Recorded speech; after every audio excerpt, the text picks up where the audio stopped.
ကဲအားလုံးပဲမင်္ဂလာပါအခုကျွန်တော်တို့ရန်ကုန်မြို့အကြောင်းတီးကောင်းဆလာလေးတွေကို quiz လေးတစ်ခုအနေနဲ့ဖြေကြည့်ကြရအောင်နံပါတ်1မေးခွန်းကတော့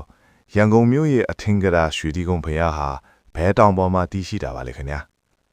1တင်းကိုထရတောင်2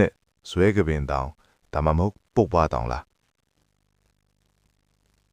အဖြေမှန်ကတော့နံပါတ်1တင်းကိုထရတောင်ထေပါလေကဲနောက်ထပ်နံပါတ်2မေးခွန်းကိုတွားလိုက်အောင်ရန်ကုန်မြို့ကိုအင်္ဂလိပ်ခေတ်တုန်းကဘယ်လိုမျိုးအမည်ခေါ်ခဲ့ကြသလဲ1တကုံ2ရန်ကုန်3ရန်ကွင်းဟုတ်ကဲ့အဖြေမှန်ကတော့နံပါတ်3ရန်ကွင်းဖြစ်ပါတယ်နံပါတ်3မေးခွန်းလေးကတော့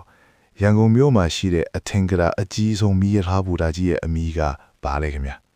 1မန္တလေးဘူတာ2ရန်ကုန်ဗဟိုဘူတာ3ဘယ်ခုဘူတာဒါကတော့အားလုံးသိကြတဲ့အတိုင်းအဖြေမှန်ကနံပါတ်2ရန်ကုန်ဗဟိုဘူတာကြီးပဲဖြစ်ပါတယ်ကဲနံပါတ်4မေးခွန်းက1988ခုနှစ်အရေးခင်းကာလတုန်းကလူထူအများစုစုဝေးခဲ့ကြတဲ့နေရာဟာဘယ်နေရာဖြစ်မလဲ1ရွှေဒီကုန်းဘုရားဝင်း2အင်းယားကန်3စူးလီဘုရားအဖြေမှန်ကတော့နံပါတ်1ရွှေဒီကုန်းဘုရားဝင်းဖြစ်ပါရဲ့ခင်ဗျာနောက်ဆုံးမေးခွန်းလေးကတော့ရန်ကုန်မြို့ရဲ့အဟောင်းဆုံးဈေးတွေကတစ်ခုကဘယ်ဈေးလဲ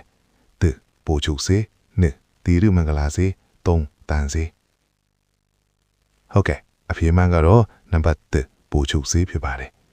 ကဲမေခွန်း9ခုမှာဘယ်နှခုလောက်မှန်ကြသလဲနောက်ထပ်ဘိုးတို့ရရစရာအစီအစဉ်တွေမှာပြန်ဆောင်ရမယ်နော်ကျေးဇူးတင်ပါတယ်ခင်ဗျာ